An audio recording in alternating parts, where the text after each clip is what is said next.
ایک گھنے اور خوفناک جنگل کے بیچ میں ایک چڑیل رہتی تھی۔ اس کی جھونپڑی تمام درختوں کے بیچ میں چھپی ہوئی تھی۔ اس کی جھونپڑی کے ارد گرد گھنی دھند چھائی رہتی تھی جو کہ کبھی بھی ختم نہیں ہوتی تھی۔ چڑیل اپنی خطرناک چھپی ہوئی طاقتوں اور بچوں کو کھانے کی وجہ سے بہت زیادہ مشہور تھی۔ قریب کے ایک گاؤں میں دو بہن بھائی عالیہ اور احمد رہتے تھے جو کہ بہت ہی زیادہ بہادر تھے۔ انہوں نے چڑیل کے قصے سن رکھے تھے لیکن ان پر کبھی یقین نہیں کیا تھا۔ ایک دن ان کا یہ تجسس بہت زیادہ بڑھ گیا اور انہوں نے کالی وادی کے کناروں کا جائزہ لینے کا فیصلہ کیا۔ جیسے جیسے وہ جنگل میں آگے چلتے گئے تو انہوں نے ایک روشن سرخ میل کا راستہ دیکھا جو کہ مزید آگے کی طرف چلتا چلا جا رہا تھا۔ بے خبری کے عالم میں یہ راستہ انہیں چلتے چلتے سیدھا چڑیل کے تاریک گھر تک لے گیا۔ چڑیل انہیں انتہائی گہری جھاڑیوں میں چھپی ہوئی اپنے الجھے ہوئے بالوں اور انتہائی گہری اور خوفناک آنکھوں سے دیکھ رہی تھی۔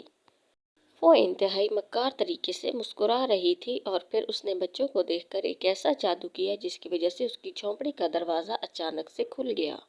آؤ بچوں، اندر آؤ، میرے پاس بے انتہا مٹھائیاں اور جادوئی چیزیں ہیں جو میں تمہیں دکھاؤں گی۔ مٹھائی کے لالچ میں بچے عالیہ اور احمد فوراً جھونپڑی کے اندر چلے گئے۔ جھونپڑی کے اندر انہیں ایک میز نظر آئی جو کہ بے انتہا اور ہر قسم کی مٹھائیوں سے بھری ہوئی تھی۔ جیسے ہی انہوں نے مٹھائی کھانا شروع کی تو ان کے اوپر نیند طاری ہونا شروع ہو گئی۔ چڑیل نے ان مٹھائیوں کے اوپر جادو کیا ہوا تھا جس کی وجہ سے وہ بچوں کو سلا دے۔ جیسے ہی بچے سونے لگے تو انہیں کمرے میں ایک نہایت ہی خوبصورت روشنی دکھائی دی۔ یہ ایک خوبصورت پری سونا تھی جو کہ بچوں کے خطرے کو محسوس کر رہی تھی اور اس نے جنگل میں ان بچوں پر کڑی نظر رکھی ہوئی تھی۔ سونا نے اپنی چھڑی سے جادو کیا اور بچوں پر لگی جادوئی نیند کو توڑ دیا۔ یوں ہی بچے اٹھ گئے تو سونا نے دروازے کی طرف رہنمائی کرتے ہوئے بچوں کو دروازے سے فرار ہونے کا اشارہ کیا۔ چڑیل نے جب دیکھا کہ اس کا شکار بھاگ رہا ہے تو اس نے سونا پری پر جادو کرنے کی کوشش کی، لیکن سونا پری کا جادو چڑیل سے زیادہ مضبوط اور طاقتور تھا۔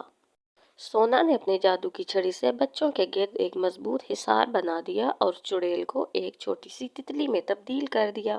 تتلی اڑتی ہوئی جنگل کی طرف اڑتی چلی گئی اور پھر کبھی بھی واپس نہ آئی۔ اس کے بعد سونا نے بچوں سے کہا، کبھی بھی تجسس میں نہیں پڑنا چاہیے اور اکیلے جنگل کے راستوں پر نہیں چلنا چاہیے، بلکہ جب بھی ایسے راستوں پر چلے تو اپنے ساتھ کسی بڑے کو ضرور لائیں۔ ہمارے چینل کو لائک اور سبسکرائب کریں تاکہ آپ اور ایسی اچھی اچھی کہانیاں سن سکیں۔